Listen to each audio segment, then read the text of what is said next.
I watched my father die of cancer when I was 21. And in those final months, I saw something that changed me forever. He wasn't scared, not of the pain, not of what was coming. He had built a mind so unshakable that even death couldn't rattle him. Most men crumble when life gets hard. A bad day at work, and they're spiraling. One criticism from their wife, they shut down. A setback in business, and they're questioning everything. But then there are men who don't break. Men who walk through the fire and come out stronger, whose presence alone makes other people feel safe. They all have one thing in common, a mind built differently. They train their mind the same way you train your body.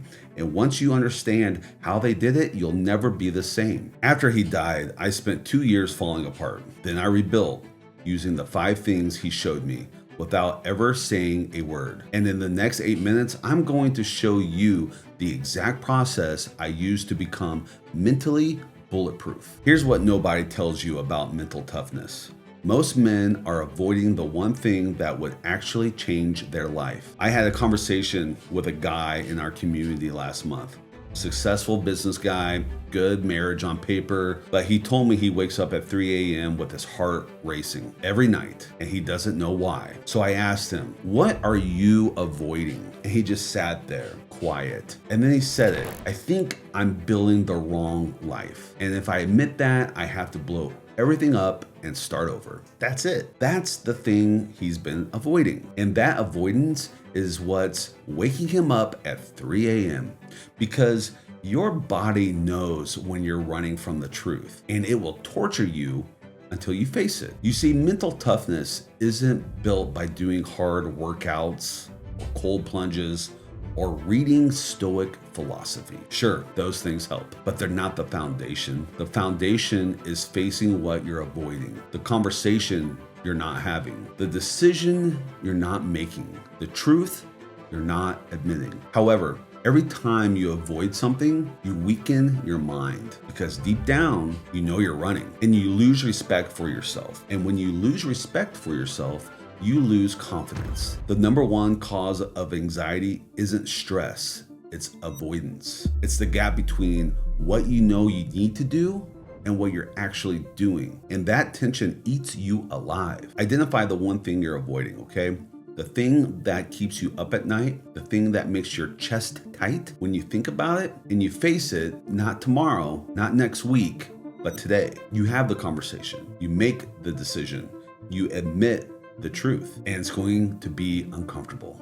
It's going to feel like you're jumping off a cliff. But the second you do it, the second you stop running, something shifts. You feel lighter, you feel stronger, you feel like you can breathe again. But facing what you're avoiding is just the start, because life is going to throw suffering at you whether you're ready or not. The question is, are you going to let life choose your suffering, or are you going to choose it yourself? And that choice is what separates men who break from men who don't. I started doing cold plunges 2 years ago.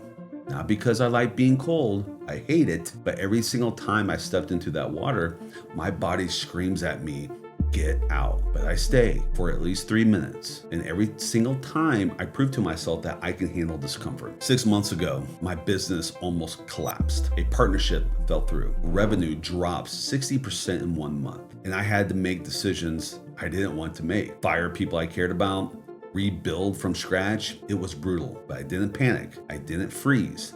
I didn't fall apart because I've been training my mind to handle discomfort, not in business, but in a cold tub. And when the real suffering came, my mind was ready. That's what choosing your suffering does. It prepares you for the suffering you can't control. Because if you voluntarily suffer, if you choose discomfort, if you put yourself through hard things on purpose, involuntary suffering can't break you. So do the cold plunge even though you hate it. Do the brutal workout even though you're tired. Have the uncomfortable conversation even though you'd rather avoid it. Fast even though you're hungry. Sit in silence even though it's boring. You choose suffering. Small doses, controlled doses, and you train your mind to stay calm when your body wants to quit. Men who never voluntarily suffer are terrified when life forces them to. They've never built the capacity to handle discomfort. So when it comes, they crumble, they panic, they look for an escape, and they make terrible decisions because they're operating from fear. But men who choose their suffering, they're calm because they've been here before, not in this exact situation, but in the feeling, the discomfort, the pressure, and they know they can handle it. The purpose of Navy SEAL Hell Week isn't to make you physically tough. It's to prove to you that you can suffer and not quit. That's mental toughness. That's what choosing your suffering builds. There's a guy I know who lost his business last year. The market shifted. His biggest client left. Revenue dried up, and he had every reason to blame external circumstances. The economy, the client, bad timing, all of it was true. But instead of blaming, he said, I didn't see it coming. I should have diversified. I should have built better relationships. I should have been more prepared. This is on me. And within 6 months, he rebuilt new clients, new revenue, stronger foundation. Why? Because he didn't waste time blaming. He owned it. And when you own it, you can fix it. Mental toughness means you own everything, not just the wins, everything. Because the second you blame someone else, you give away your power. You make yourself a victim. And victims can't change anything. Here's what this looks like. Your wife is upset with you. You don't get emotional. You say, what did I do to make you feel that way? I watched a CEO get asked in an interview what separated his company from competitors. He didn't mention strategy or talent. He said, we don't make excuses.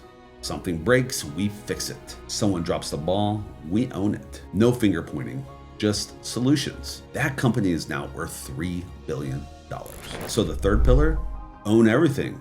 No excuses, no victims, no blaming. Now, if this is landing for you, I made a video breaking down why most men aren't depressed. They're just disconnected. It's the missing piece that explains why you can be doing everything right and still feel off. Link is in the description. Check it out after this. So we've covered facing what you're avoiding, choosing your suffering, and owning everything. But there are 2 more pillars, and these are the ones that separate men who look tough from men who actually are. Because looking tough is easy, man. Being tough when no one's watching, that's different. I made a decision 2 years ago to leave a business partnership. Great guy, successful partnership, but I knew it wasn't right for me. So I left. And people would say, why would you walk away from that? You're making a mistake. You're going to regret this. And for a moment, I questioned myself, because when everyone's telling you you're wrong, it's hard not to listen, right?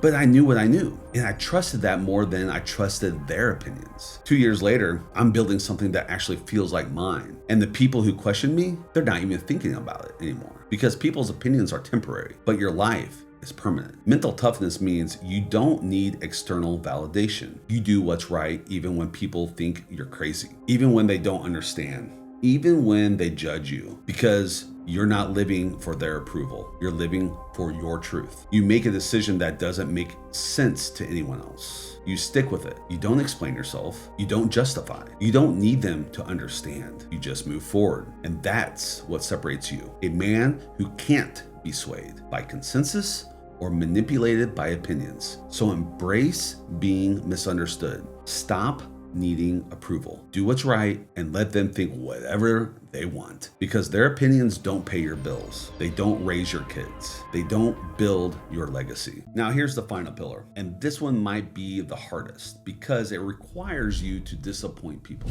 It requires you to set boundaries. It requires you to say no when everyone expects you to say yes. And most men, unfortunately, can't do it. There's a guy in our community who was working 70-hour weeks, not because he wanted to, but because he couldn't say no. His boss asked him to take on another project. He said yes. His wife asked him to help with something. He said yes. His friend asked him to help him move. He said yes. And he was drowning. So I asked him, why can't you say no? And he said, because I don't want to let people down. And I told him, brother, you're already letting people down. Your wife, your kids, yourself.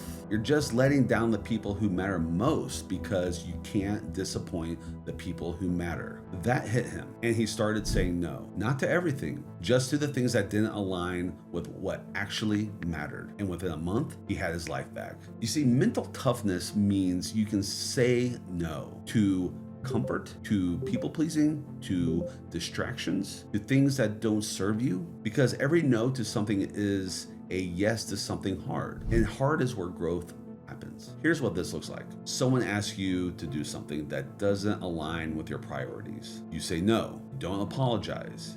You don't over-explain. You just say, I can't do that, and you move on. Your body wants to stay in bed. You say no. Your mind wants to scroll. You say no. Your emotions want to avoid the hard conversation. You say no. You practice the uncomfortable no over and over until it becomes natural. Weak men can't say no. They say yes to everything because they're afraid of conflict. They're afraid of disappointing people. They're afraid of being seen as selfish. So they say yes until they have nothing left to give. But strong men, they say no because they know their time is limited. Their energy is limited.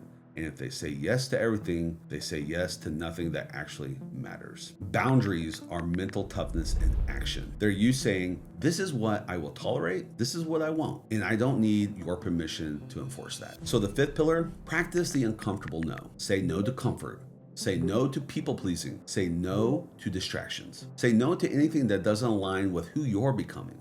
Because every no is a yes to something better. Here's the hard truth. Most men won't do this either. Not because they can't, but because it's uncomfortable. It requires you to face things you've been avoiding. It requires you to suffer on purpose. It requires you to own things you'd rather blame on someone else. But you don't have to be like most men. You can choose differently. You can build a mind that doesn't break. When you build mental toughness, you stop being afraid. You make decisions faster. You don't second guess yourself. You don't need consensus. You just move. But here's something most men don't want to admit. You can build the toughest mind in the room. Unshakable discipline, mental fortitude that intimidates everyone around you and still feel like you're guessing at life. So check out this video where I break down why your father failed you, how that shaped the way you move through this world, and why mental toughness without guidance just leaves you strong but directionless. Remember, you're driven by purpose and you're built for legacy.